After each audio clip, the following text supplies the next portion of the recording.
నా ప్రేమ నీకోసమే 85th chapter. ఇక్కడ అరగంట తర్వాత మళ్ళీ దక్ష క్యాబిన్లోకి వెళ్తుంది ఇందు. అప్పటికే ఇషు దక్ష భోజనం అయిపోయి హ్యాండ్ వాష్ చేసుకుంటూ ఉంటారు. ఇషు ఇందుని చూసి మొహం తిప్పుకుంటుంది. సారీ ఇషు అని ఇందు అంటే, డాడీ నేను కాసేపు రెస్ట్ తీసుకుంటాను అంటుంది. ఓకే బేబీ అని తన పర్సనల్ రూమ్లోకి తీసుకెళ్ళి అక్కడ దించి, నీకు కావలసిన బొమ్మలు ఉన్నాయి, కాసేపు ఆడుకొని కాసేపు పడుకో, నేను వర్క్ చేసుకుంటాను అనగానే ఓకే డాడీ అంటుంది ముద్దుగా. నా ఇషు బేబీ బంగారం అని పొగిడి బుగ్గకి కిస్ పెట్టి బయటికి వస్తాడు. దక్ష బయటికి వచ్చేసరికి డోర్ ఎదురుగానే ఇందు కనిపిస్తుంది. ఏంటి అని దక్ష అడిగేసరికి ఇషు ఏం చేస్తుందా అని చూస్తున్నా అంటుంది. తను ఆడుకుంటుంది, నువ్వెళ్ళి తినేసేయ్ అని అనగానే నాకు వద్దులే అంటుంది. దక్ష సీరియస్గా ఒక చూపు చూడగానే కామ్గా వెళ్ళి అక్కడే సోఫాలో కూర్చుని తింటుంది. చూపులతోనే భయపెడుతున్నాడు అని దక్షని తిట్టుకుంటూ తింటుంది. తర్వాత క్యారేజ్ సర్దేసి డ్రైవర్కి ఇచ్చేసి తన వర్క్లో పడుతుంది. ఈవినింగ్ ఆఫీస్ అయ్యాక ముగ్గురు కార్లో వస్తుంటారు. ఆఫీస్లో ఎలా ఉంది బేబీ? రోజు నిన్ను స్కూల్ అయిపోగానే ఇక్కడికి తీసుకువస్తాను అంటాడు దక్ష. ఆఫీస్ బోర్ డాడీ, నేను రోజు రాను అక్కడికి అంటుంది ఇషు బేబీ. మరి ఎలా?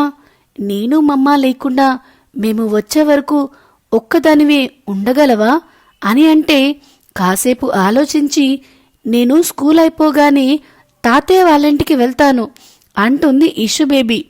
తాతయ్య వాళ్ళింటికా అని దక్ష అంటే, అవును, స్కూల్ అయిపోయాక డ్రైవర్తో మా ఇంటికి పంపించమనుకో, మనం ఇంటికి వెళ్లే టైంకి ఇషుని కూడా వాళ్ళు పంపిస్తారు. అప్పుడు ఇషుకి ఎలాంటి ప్రాబ్లం ఉండదు. మా అమ్మ వాళ్ళు కూడా కాసేపు ఇషుతో టైం స్పెండ్ చేస్తారు కదా అంటుంది ఇందు. సరే అయితే రేపటి నుంచి నీకోసం డ్రైవరు కారు తీసుకుని వస్తాడు. అందులో నువ్వు తాతయ్య వాళ్ళ ఇంటికి వెళ్ళి మళ్ళీ ఈవినింగ్ అదే కారులో ఇంటికి వచ్చేయ్ అని చెప్తాడు దక్షబాబు. ఓకే డాడీ అని చెప్తుంది ఇషు బేబీ. అలా నెక్స్ట్ డే నుంచి ఇషుని వీళ్ళు ఆఫీస్కి వెళ్ళేటప్పుడు స్కూల్లో దించడం, తర్వాత వీళ్ళు ఆఫీస్కి రావడం, తర్వాత ఆఫ్టర్నూన్ డ్రైవర్తో ఇషు విష్ణు గారింటికి వెళ్ళడం, మళ్ళీ ఈవినింగ్ రిటర్న్ కావడం, ఇలా కొన్ని రోజులు గడిచిపోతాయి. ఒక రూమ్లో ఒక వ్యక్తి ఒకరికి ఫోన్ చేసి, నేను చెప్పిన పని ఎంతవరకు వచ్చింది అని అడుగుతాడు. అదే పనిలో ఉన్నాం సార్, మంచి టైం దొరకాలి కదా అని ఇటు నుంచి అంటాడు. మంచి టైం దొరకదు, నువ్వే సెట్ చేసుకోవాలి అంటాడు ఆ వ్యక్తి. ఓకే సార్, 2 రోజుల్లో మీ పని అయిపోతుంది సార్ అంటాడు. అని ఫోన్ కట్ చేసి అక్కడే ఉన్న ఇంకో మనిషికి ఎదురుగా కూర్చొని పెగ్ లేపేస్తాడు. జేమ్స్, రిస్క్ తీసుకుంటున్నామేమో, ఆలోచించు అంటాడు ఆ వ్యక్తి. నో చావిస్, నేను కోరుకున్న ఆ ఇందుని వదలను, నన్ను అవమానించిన ఆ దక్షని వదలను అని కసిగా అంటాడు మన జేమ్స్ బాబు. ఏమో జేమ్స్, ఆ దక్ష కంపెనీ కాకపోతే మన కోసం వర్క్ చేయడానికి ఎన్ని కంపెనీస్ లేవు అని చావేస్ అనవసరపు గొడవలెందుకని జేమ్స్కి సర్ది చెప్తూ ఉంటాడు. ఇక్కడ విషయం బిజినెస్ మాత్రమే కాదు, పర్సనల్ కూడా. నేను ఆ ఇందుని ఒక్కరోజే కోరుకున్నాను, కానీ ఇప్పుడు లైఫ్ లాంగ్ తనని నాతోనే ఉంచుకోవాలి అని ఫిక్స్ అయ్యాను అంటాడు. ఇప్పుడు తను ఆ దక్ష వైఫ్ అంటాడు చార్వేస్. So what? అది ఆ దక్షకి వైఫ్ కాకముందుకే ఇంకొకరికి వైఫ్. నేనేం ఆమె ఫ్రెష్ అని కోరుకోలేదు, దాని ఫిగర్ చూసి కోరుకున్నాను అని కేర్లెస్గా అంటాడు జేమ్స్. మరి ఎందుకు ఈ గొడవలో ఆ చిన్నపిల్లని యూజ్ చేయాలి అనుకుంటున్నావు అని అడుగుతాడు చార్విస్. ఆ మాటలకి జేమ్స్ గట్టిగా నవ్వుతూ దక్షని దెబ్బ కొట్టి ఇందుని దక్కించుకోవాలంటే ఆ పిల్లే మనకి బాగా యూజ్ అవుతుంది అంటాడు, ఏవేవో ప్లాన్స్ చేసుకుంటూ. ఈ జేమ్స్ చార్విస్ ఒకసారి ప్రాజెక్ట్ విషయంలో ఇందుని డేట్కి రమ్మని అడుగుతాడు. గుర్తు లేకుంటే ఒకసారి గుర్తు చేసుకోండి. దక్ష ఇందు ఇంటికి వస్తూ ఇష్యుని తీసుకురమ్మని డ్రైవర్కి ఫోన్ చేస్తుంటే విష్ణుగారే దక్షకి ఫోన్ చేస్తారు. హా అంకుల్, చెప్పండి, ఇష్యూ స్టార్ట్ అయిందా అని అడుగుతాడు. డాడీ నేనే మాట్లాడుతున్నా అంటుంది ఇష్యూ బేబీ. అంటే ఇంకా స్టార్ట్ అవ్వలేదా బేబీ అని అడుగుతాడు. డాడీ నేనీరోజు ఇక్కడే ఉంటాను అని చెప్తుంది బుడ్డది. కానీ ఎందుకు అంటాడు దక్షబాబు. రేపు సండే కదా, తాతయ్య అమ్మమ్మ కలిసి ఔటింగ్ వెళ్తున్నాం అంటుంది ఎగ్జైటింగ్గా. ఔటింగ్ అయితే మనం వెళ్లే వాళ్ళం కదా, తాతయ్య వాళ్ళని ఇబ్బంది పెట్టడం ఎందుకురా అంటాడు దక్షబాబు. డాడీ తాతయ్య నీతో మాట్లాడతారంట అని విష్ణుగారికి ఫోన్ ఇస్తుంది ఇష్యూ బేబీ. అది బాబు, రేపు ఇక్కడ కాలనీ వాళ్ళం అందరం వనభోజనాల్లాగా ప్లాన్ చేసుకున్నాం. ఇష్యూని కూడా మాతో పాటు తీసుకెళ్ళాలి అనుకుంటున్నాం బాబు అని అంటారు ఆయన. పిల్లలు కూడా చాలామంది ఉన్నారు, వాళ్లతో ఇష్యూ ఆడుకుంటుందని అంటుంటే సరే అంకుల్, ఇష్యూకి ఇష్టమైతే తీసుకెళ్ళండి అని చెప్పి ఇష్యూకి ఒకసారి ఇవ్వండి అని అంటాడు. హా డాడీ అని ఇష్యూ బేబీ అనగానే, బేబీ జాగ్రత్తగా తాతయ్య వాళ్ళకి దగ్గరగానే ఆడుకోవాలి, దూరంగా వెళ్ళకూడదు అని జాగ్రత్తలు చెప్తాడు. హా ఓకే డాడీ, నేను కేర్ఫుల్గా ఉంటాను అని చెప్తుంది బుడ్డది. సరే బేబీ, బాయ్ మరి అని ఒకసారి ఇందు వైపు చూసి తను తన వైపే చూస్తూ ఉండేసరికి మమ్మతో మాట్లాడతావా అని అడుగుతాడు. నువ్వే మమ్మకి కూడా చెప్పు, నేను ఆడుకోవాలి, బాయ్ డాడీ అని ఫోన్ పెట్టేస్తుంది. దక్ష కట్టైన ఫోన్ను చూస్తూ గుర్రుగా చూస్తున్న ఇందుని చూసి అది తను ఆడుకునే బిజీలో ఉంది అని చెప్తుంటే వినపడింది అని పళ్ళు కొరుకుతూ అని మళ్ళీ ఇద్దరిని కలిపి తిట్టుకోవడం స్టార్ట్ చేస్తుంది ఇందు బేబీ.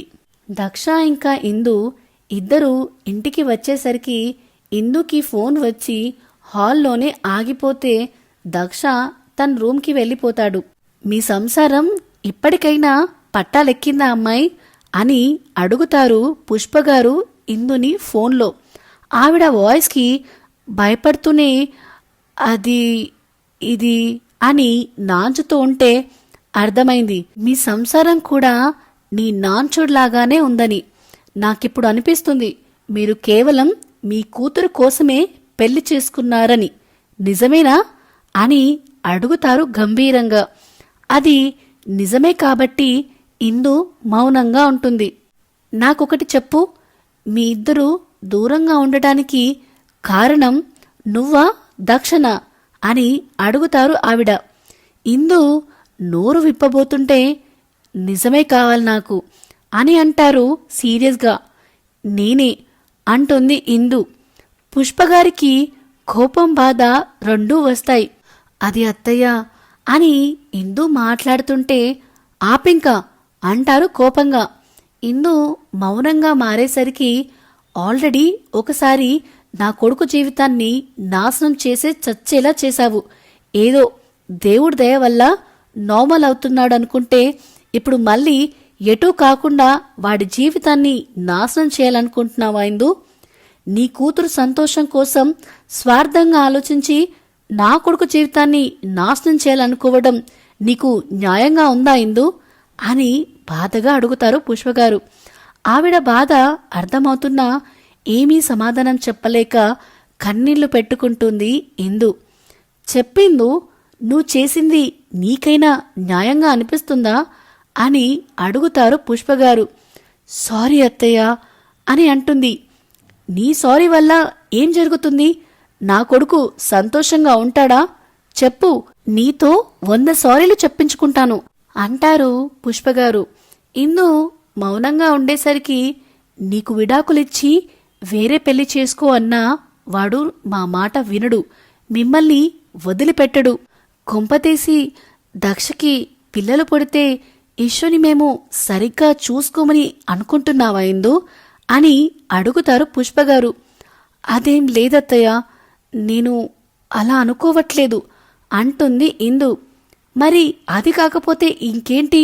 సరే, నీకు మా దక్షతో పిల్లల్ని కనాలని లేకుంటే అవేవో మందులుంటాయిగా, అవి వాడుకో. కానీ వాడికి జీవితంలో ఎలాంటి సంతోషం లేకుండా చెయ్యకు. వాడికి కూడా సంతోషంగా జీవించే హక్కు ఉందిగా ఇందు అని అంతకన్నా ఎక్కువ మాట్లాడలేక ఫోన్ కట్ చేసి ఇటు పుష్పగారు కొడుకు గురించి బాధపడతారు. అటు కట్టైన ఫోన్ను చూస్తూ ఇందు బాధపడుతుంది. దక్ష ఫ్రెష్ అయి వచ్చినా కానీ ఇందు రూంలో కనిపించకపోయేసరికి తనే కిందికి వస్తాడు.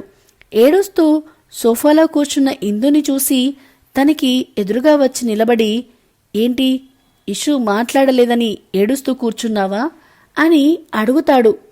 ఇందు కోపంగా దక్ష వైపు చూసి నిలబడి దక్ష కాలర్ పట్టుకుని, మళ్ళీ ఎందుకు నా జీవితంలోకి వచ్చావు అని కోపంగా అడుగుతుంది.